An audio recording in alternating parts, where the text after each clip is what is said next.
বিসমিল্লাহির রহমানির রহিম।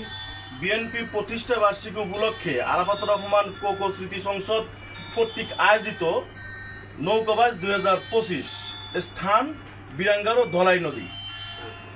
এই নৌকাবাজ শুভ উদ্বোধন করবেন আপনাদের সবার পরিচিত বিশিষ্ট সমাজসেবক এবং শিক্ষাবিদ ডক্টর এম এ মতিনের ছেলে ডক্টর এম এ মঈদ শুভ উদ্বোধন করবেন সে আগামী 2 তারিখে। এই নৌকাবাজে উপস্থিত থাকবেন সাদাতপুর উপজেলার সাবেক সভাপতি ইকবাল হোসেন হিরু ভাই, আরও উপস্থিত থাকবেন সাধারণ সম্পাদক আরিফুজ্জামান আরিফ, আরও অনেক নেতাকর্মীরা ওই নৌকাবাজে উপস্থিত থেকে নৌকাবাজ উদ্বোধন করবেন। আমরা 2 তারিখে নৌকাবাজ উদ্বোধন করার পর হয়তো তারপরে আমরা ডেট ঘোষণা করে দেবো পরবর্তীতে কবে নৌকাবাজ হবে। এই জন্য আমরা আজকে নৌকাবাজের আয়োজন কমিটির পক্ষ থেকে আমরা টাইশুট দিতে আসছি পদ্মা এক্সপ্রেস সিনে দুপুরের নৌকার পরিচালক তারা মেম্বার ভাইকে সবাই ভাই আপনি কিছু বলেন। আসছে আগামী 2রা 22 থেকে খেলেন বড় ভাই আপনি সেপ্টেম্বর বিয়াঙ্গারো বিএনপি প্রতিষ্ঠা বার্ষিক উপলক্ষে আরাফাত রহমান কোকো স্মৃতি সংসদ কর্তৃক আয়োজিত নৌকাবাজ প্রতিযোগিতা 2025।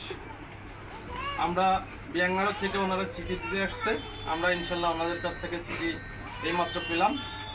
আমরা যদি আল্লাহ সুস্থ রাখে, আবহাওয়া যদি ভালো থাকে, ইনশাল্লাহ আমরা ওই দিন মেলায় অংশগ্রহণ করব। আমরা সবাই এলাকার শুধু না, দেশ বিদেশ থেকেও যারা আমাদের এই বাইস প্রতিযোগিতা দেখবে সবার কাছে আমাদের বিনীতভাবে আহ্বান এবং দোয়া, আমরা যেন একটা ভালো পারফরমেন্স আপনাদের দেখাইতে পারি এই বলে আমি আমার পদ্মা এক্সপ্রেসের পক্ষ থেকে সবাইকে আবারও শুভেচ্ছা জানিয়ে আমার কথা শেষ করছি। আসসালামু আলাইকুম। আমাদের প্ল্যান প্রোগ্রাম আছে 2 তারিখে আমরা নৌকাবাজ শুভ উদ্বোধন করব এবং 2 তারিখে বাইজ হবে। হওয়ার পরে বাগাবাড়িতে 5-6 নৌকাবাজ আছে। বাগাবাড়ির পক্ষ থেকে আমাদের বলছে যে 2 তারিখ কেন করলেন, 5-6 পরে আপনাদের ডেট করা উচিত ছিল।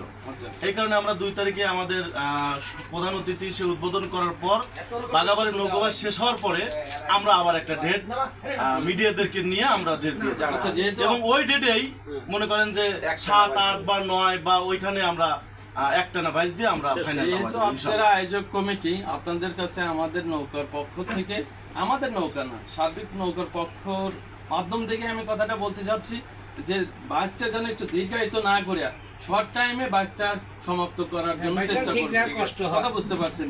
আসলে এক একটা নৌকা বের করতে এক একটা লোকজনকে নিয়ে যেতে যেরকম আপনাদেরও একটু কষ্টকর, তদ্রূপ প্রত্যেকটা নৌকাওয়ালাদেরও কষ্টকর। এই জন্য অল্প টাইমের মধ্যে বাইসটা শেষ করবেন এবং দীর্ঘায়িত করবেন না। দীর্ঘায়িত করলে বাইজের কোনো মজা থাকে না, আকর্ষণও থাকে না। ঠিক আছে, এটা আমাদের মাথায় আছে। তারপরে পানির একটা ব্যাপার আছে, পানিও চলে যেতেছে। এই কারণে আমরা যত তাড়াতাড়ি সম্ভব ইনশাআল্লাহ সমাধান করবো।